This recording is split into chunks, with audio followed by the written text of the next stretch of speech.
Pedro comenta que la edad de su hija dentro de 4 años será un número cuadrado perfecto, y hace 8 años la edad era la raíz de ese cuadrado perfecto. Hallar la edad actual de la hija de Pedro. Bien, entonces vamos a copiar aquí los datos del problema. Nos hablan de la hija de Pedro. Y la pregunta es hallar la edad actual. Entonces, como nos hablan de la edad actual, tenemos que poner el tiempo, que sería el presente. Entonces nos están diciendo que hallemos la edad en el presente de la hija de Pedro. Adicionalmente, los datos que tenemos es que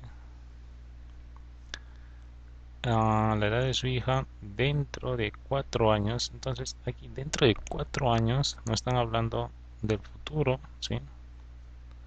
Tenemos que sumar al presente 4 años. Entonces nos hablan del futuro y dentro de 4 años la edad será un número cuadrado perfecto. A ver, cuadrado perfecto. Si no recuerdan qué es este término, vamos a explicarlo brevemente, ¿sí? Por ejemplo, si yo elevo 1 al cuadrado, obtengo 1. Si elevo 2 al cuadrado, obtengo 4. 3 al cuadrado, obtengo 9. 4 al cuadrado, 16. Y así sucesivamente, ¿sí? Entonces, todos estos números de aquí, son números cuadrados perfectos, ¿sí? Esos son los números cuadrados perfectos. Entonces, uno de estos números uno de estos números es la edad de la hija de Pedro.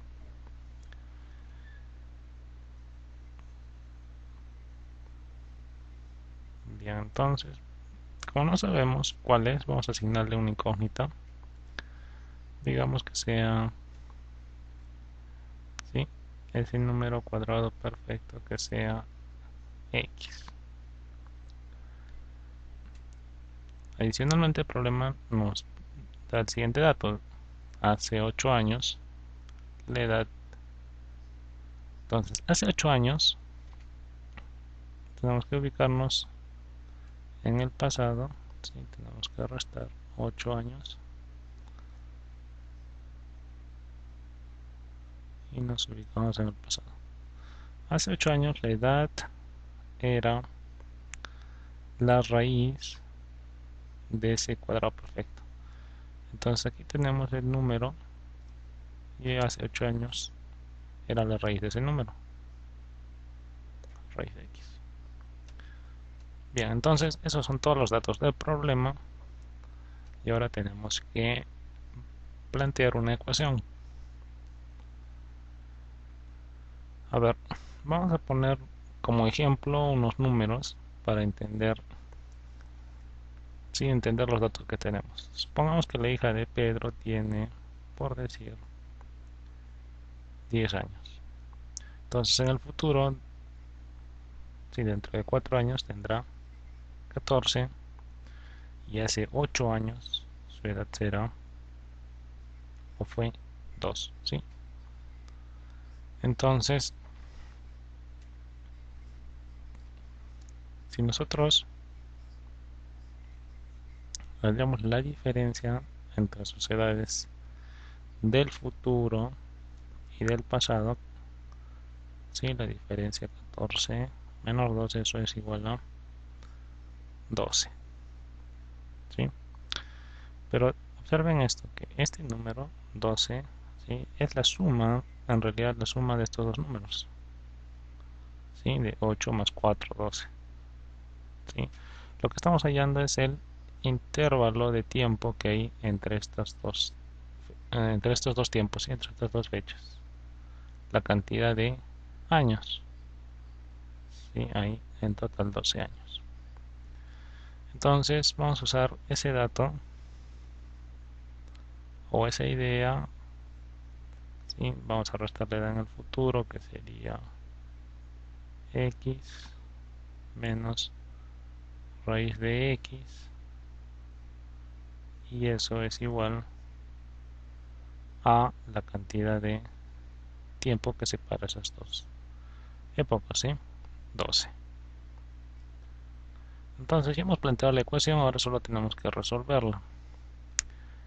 Bien, tenemos que pasar la raíz a un solo lado de la ecuación. Vamos a pasar al lado derecho, queda como raíz de x. Aquí el 12 con signo positivo pasa con signo negativo. Sí, entonces una vez que la raíz esté en un solo lado de la ecuación, elevamos ambos miembros de la ecuación al cuadrado, y de esa manera el cuadrado con la raíz se puede simplificar y queda simplemente x. Aquí quedaría x menos 12 al cuadrado, y eso se desarrolla con el binomio cuadrado, el binomio de la diferencia en este caso, cuadrado del primer término menos producto del primero por el segundo, doble producto del primero por el segundo, esto sería 24x más cuadrado del segundo término 12 al cuadrado. Y aquí tenemos una ecuación cuadrática, entonces igualamos a 0 para resolverla, quedaría x cuadrado, y esta x pasa a restar, sería 25x más 12 al cuadrado, 144, esto igual a 0. Entonces tenemos que factorizar la ecuación. Vamos a escribirla por aquí: x cuadrado menos 25x más 144 igual a 0. Entonces vamos a factorizar por el método del aspa. Tenemos que hallar aquí dos números que multiplicados me den 144 y la suma o la diferencia sea 25, menos 25. Entonces vamos a hacer una descomposición del 144 brevemente. Por ejemplo, 144 es 12 por 12 y 12 es 4 por 3. Entonces tendríamos 4 por 3 por 4 por 3. Bien, entonces aquí vamos a combinar estos números. Por ejemplo, podemos usar estos dos números. A ver, 4 por 4. Sí, 4 por 4 sería 16. Por 3 por 3, 9. Sí, entonces 16 por 9 me da 144. Y adicionalmente 16 más 9 es 25. Sí, entonces aquí tendríamos que poner 16 y 9. Este signo es menos, entonces aquí ponemos menos, y también aquí menos. Menos por menos me da el signo positivo. No hay problema, está bien. Entonces la expresión factorizada sería x menos 16 por x menos 9. Esto es igual a 0. Y de aquí sacamos que x es igual a 16 o x es igual a 9. ¿Sí? Vamos a descartar esta alternativa porque si el intervalo de tiempo que separa las edades es 12, si es mayor que 9. Entonces esta sería la solución. Sí, entonces la edad de la hija de Pedro en el presente es 16. ¿Sí? Bueno, no. X es 16. ¿Sí? Vamos a ver el valor de X es 16. Y en el presente sería 16 menos 4. ¿Sí? O mejor dicho 12. Ya entonces esta es la edad de la hija de Pedro en el presente. 12 años.